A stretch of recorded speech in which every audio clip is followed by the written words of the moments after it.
Hai Sivitas, balik lagi bersama Ayu di segmen Suara Profesi. Yuk ngoceh berfaedah.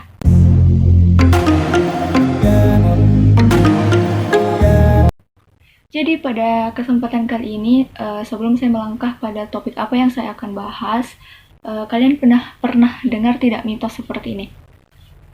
Dilarang tidur setelah makan ya. Bulu mata kamu jatuh, berarti seseorang merindukan kamu. Kalian pernah dengar mitos seperti itu? Tidak jarang pemikiran-pemikiran seperti itu semakin kita dewasa membuat kita semakin percaya akan hal-hal yang masih bersifat asumsi. Ini yang sangat berbahaya. Jadi topik yang akan saya bahas pada video kali ini yaitu tentang critical thinking. Nah, sedikit background story nih Sivitas. Jadi pada semester ini, semester 6, mayoritas mata kuliah yang saya programkan itu lebih menitik beratkan pada bagaimana kita sebagai calon guru untuk menaruh skill critical thinking ini dalam sebuah RPP. Jadi salah satu dosen saya itu Pak Bernard. Hai Pak Bernard. Beliau telah mengajarkan mahasiswanya bagaimana menyusun RPP secara sistematis yang memuat unsur critical thinking. Dan juga saya berpikir bahwa critical thinking ini merupakan salah satu skill yang sangat-sangat urgent dimiliki oleh setiap orang, entah itu mahasiswa, siswa, pekerja, bahkan ibu rumah tangga sekalipun harus memiliki skill ini. Karena critical thinking sudah dikategorikan dalam salah satu skill yang harus dimiliki oleh manusia di abad ke-21 ini. Setiap hari kan kita sebagai manusia dihadapi oleh masalah-masalah, entah itu masalah kehidupan, narasi-narasi, isu yang menuntut kita untuk terus-menerus berpikir. Ada yang gampang, ada yang susah, ada yang minor, ada yang mayor, dan tidak semua masalah itu bisa diselesaikan dengan berpikir yang mendasar, karena tidak semua masalah hitam atau putih, pasti ada yang abu-abu. Nah, di gray area ini, skill critical thinking kita itu diuji, bagaimana kita membuat keputusan yang matang dan bijaksana. Saya ingin cerita sedikit nih Sivitas. Jadi menurut pengalaman pribadi saya, semakin saya berusaha untuk terus-menerus belajar untuk berpikir kritis, tapi nyatanya lingkungan saya tidak mendukung, entah itu lingkungan kuliah, lingkungan keluarga, dan lingkungan masyarakat. Semuanya tidak mendukung upaya saya untuk berpikir kritis. Ketika kita untuk terus berupaya bertanya, kan sejatinya landasan dari berpikir kritis itu merupakan always bertanya. Namun semakin kita banyak bertanya, hal itu dianggap negatif oleh masyarakat atau orang-orang di sekitar kita. Kesannya itu kita apa sih sok tahu banget gitu. Apa sih ribet kan? Semakin kita mencoba untuk terus-menerus bertanya, semakin orang di sekitar kita itu menganggap kita orang ribet lah, sok tahu, sok pintar. Hal-hal seperti itu yang mengakibatkan seseorang melakukan sesuatu yang lumrah dilakukan oleh orang lain. Dalam hal ini, ketika orang-orang terdekat kita lebih sering melakukan ini, otomatis mindset kita itu melakukan juga hal seperti itu. Dari hal-hal lumrah yang selalu kita lakukan, jadi kita tidak tahu apa sebenarnya landasan atau tujuan dari sesuatu yang kita lakukan ini. Terlepas dari pengalaman pribadi saya, critical thinking merupakan berpikir yang melalui proses yang panjang.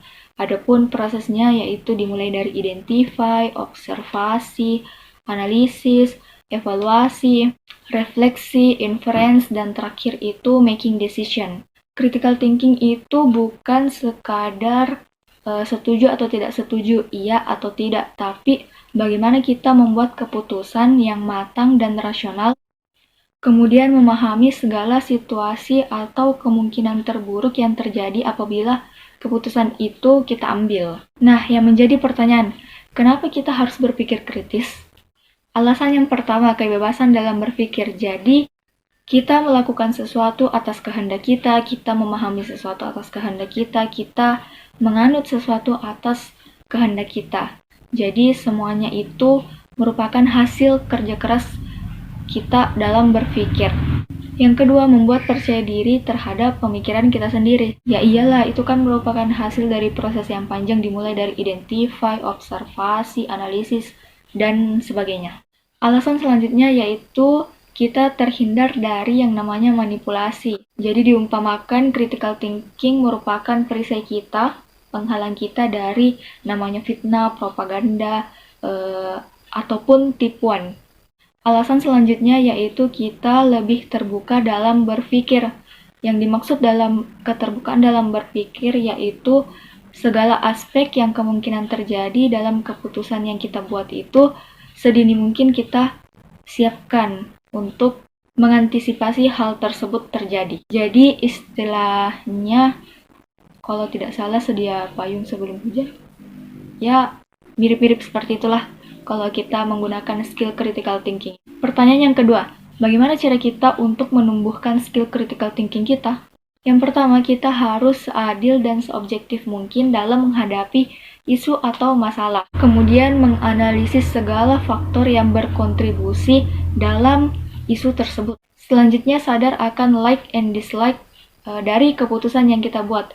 Pasti dari keputusan yang kita buat itu tidak menutup kemungkinan ada orang yang tidak menyukai, tapi ada juga orang yang menyukai. Jadi sedini mungkin kita membuat keputusan untuk meluruhkan hal tersebut. Cara selanjutnya, mengidentifikasi argumen lain yang lebih valid dan lebih rasional.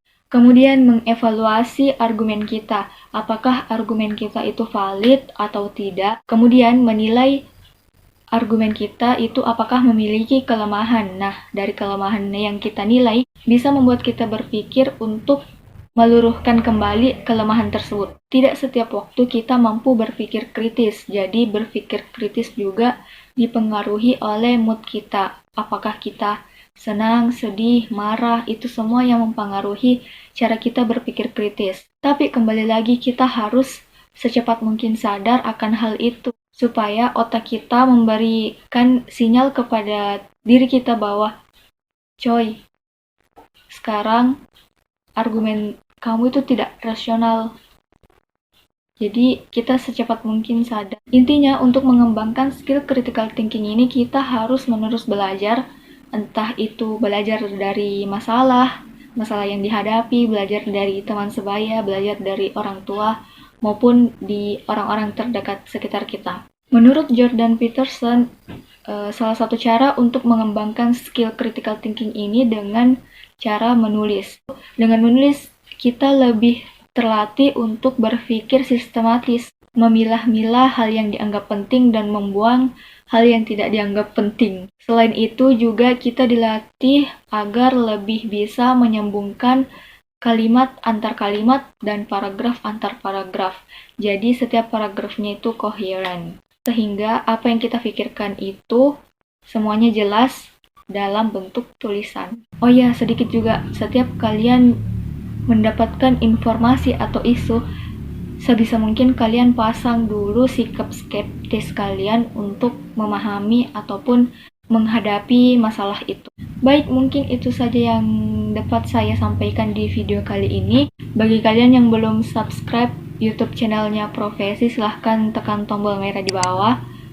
Dan juga silahkan berkomentar di kolom komentar kira-kira konten apa yang kalian inginkan untuk disampaikan.